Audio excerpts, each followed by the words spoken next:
Now, we've all heard the nursery rhyme, sticks and stones may break my bones, but words will never hurt me. I'm here to tell you that that's wrong. Yeah, the song that we've been singing, it is wrong, because words can hurt you. Maybe even more than the sticks and stones.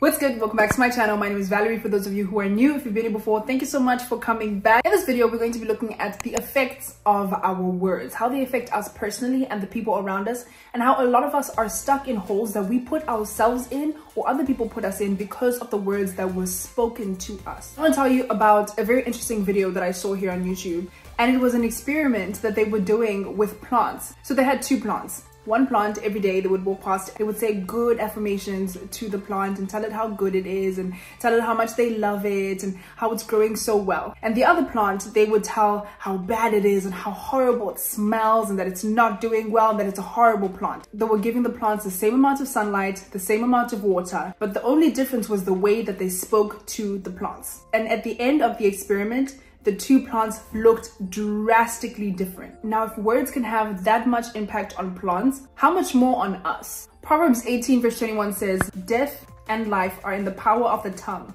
and they that love it shall eat of its fruit thereof." So that we can say that the words that we speak produce fruit, and that fruit is either death or life. We've been given the power of life and death literally in our tongues. We literally have a built-in lethal weapon. And like any other weapon, it can be used for good, like to serve and protect, or it can be used for bad, like to hurt other people.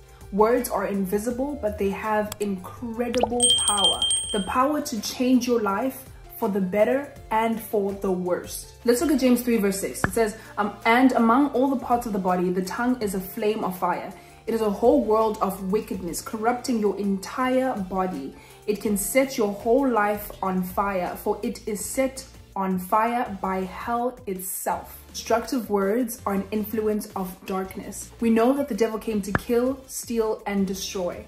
But what he cannot do is curse you. He cannot curse others either. So what he will do is he will take and pervert and manipulate the power that God has given you by getting you to curse yourself, getting you to curse others. Now you may be sitting and thinking, "Oh, I've never put a curse on anyone. I'm not a witch. I can never curse." When you tell someone they're stupid, when you tell yourself that you're stupid, when you tell yourself that you can't do something, when you tell yourself that you are not worthy, when you tell yourself that you cannot get the job, when you tell yourself that you cannot do A, B, and C, when you tell other people that they're useless, and you tell other people that they cannot do something, you tell other people that they're not worthy, you are being a worker of the enemy and using the power that God has given you to aid in his destructive plan. Now we look at this and we think, oh my gosh, what is this new thing that the devil's doing? The devil has no new tricks. He doesn't do any new things. He does the things he's always done before. If we look back in Genesis, when God, who is light, according to 1 John 1 verse 5, it says, "This is the message we heard from Jesus and now declare to you, God is light, in him there is no darkness." So if we're of God, if we are of the light, surely we cannot use the power that we have to create darkness. What it should be used for is for light. Now God in Genesis spoke the world into existence. He said, "Let there be light," and there was light. He said, "Let there be trees, let there be animals," and there was such. His words created the earth and all that is in it, which is good. His words created light. And that was the first time we hear of God speaking, right? When we hear the first time of the enemy speaking, he shows up and he speaks deceitful words which bring about death in the garden. Psalm 52 verse 2, "Your tongue devises destruction, like a sharp razor working deceitfully." So now let's set the scene, okay? God has created the earth.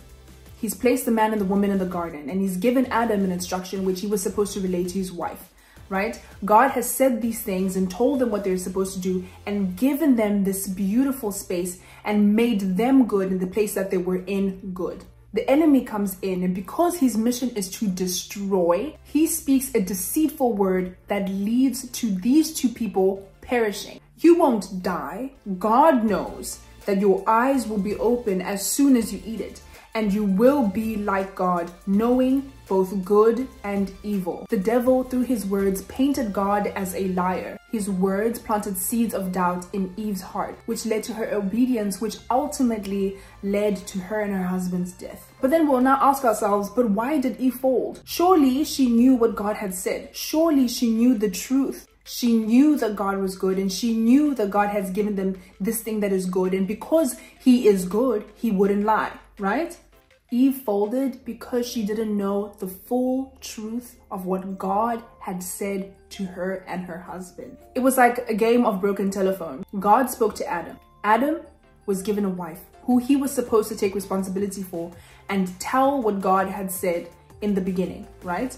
But when Eve said, God said we can't even touch the tree. God never said that. And because we don't see God and Eve speaking directly and her receiving the instruction for herself, we can assume that what she knew was secondhand information from Eve, and that there was a broken connection or broken telephone system happening somewhere in between. In the same way, if we ourselves don't plug into the word for ourselves and we rely on substitutes like this video, sermons and podcasts and devotionals, we're susceptible to the lies of the enemy and him using the power that God has given us against us by us declaring lies and speaking half-truths that can lead to disobedience, which can lead ultimately to our death. Now, if we go back to James 3 verse 6 and remember the picture of the chaotic, corrupted, burnt up world of iniquity, and that is an influence of hell, we can deduce that the opposite would be an influence of heaven, right? That good things, good thoughts, good words,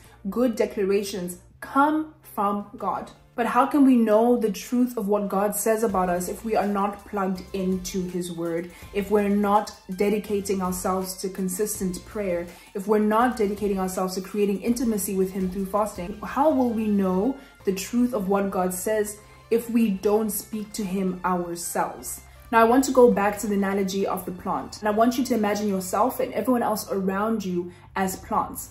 And when you are thinking negative thoughts about yourself, or when you've done something wrong and you're beating yourself up in your head, or you've done something, you haven't done it well as you thought you would, and you beat yourself up in your head, or you say bad things about other people, you say negative things about the people around you, imagine that you are contributing slowly to their death. Again, the word says that our tongues have the power of life and death. You are able and capable to give life to people. You're able to give life, to speak life to situations. You're able to speak life into people's circumstances. We have this power, and the question is, how will we use it? Will we go in the direction of the serpent in the garden and speak lies that lead to destruction? Or will we go in the direction of God that speaks words that create life? I used to struggle with this a whole lot more than I do right now, where if I had done something or I was supposed to do something and I didn't do it as well as I would have wanted, my initial thought is, oh, you're so incapable. Oh, you're so stupid. Oh, how can you not do this? Or how could you not see this? And what it did was it contributed to a lack of self-esteem. It contributed to me feeling inadequate to the things that God had called me to, because of the seeds of death that I was planting into myself with the words that I was speaking. What I want to encourage you to do is to wake up every single morning and to write down 3 things that are good about yourself. 3 things that you are either believing God to create in you, or 3 things that you know that you are. I am so helpful. I am so kind. I am so funny. And you spend the rest of the day reciting those things and remembering these things. Number 2, another thing that I want you to do is to make sure that you are spending time in the word every single morning before you get on your phone, filling yourself with the truth of who God says that you are, filling yourself with the truth of who God says other people around you are, and making sure to recite what you've read in your head throughout the day. Number 3, I want to challenge you to say a nice thing to someone, anyone. It can be your friend, it can be a coworker, it can be a classmate, it can be your parents. Say something nice to 3 people, find 3 people and say something nice to them. We are children of light, and we've been given this power, and our responsibility is to use this power to spread the light of Jesus Christ throughout the world. I hope you enjoyed this video, and I really hope that it gave some insight on the power that we have and what we can be doing with this power to spread life and light in the world. If you enjoyed this video, please don't forget to give it a thumbs up, and if you haven't subscribed, please subscribe, okay? Thanks. And if you didn't watch the last video, it'll be linked up here or somewhere in the description box. Go ahead and check that out, and I'll see you guys in the next video.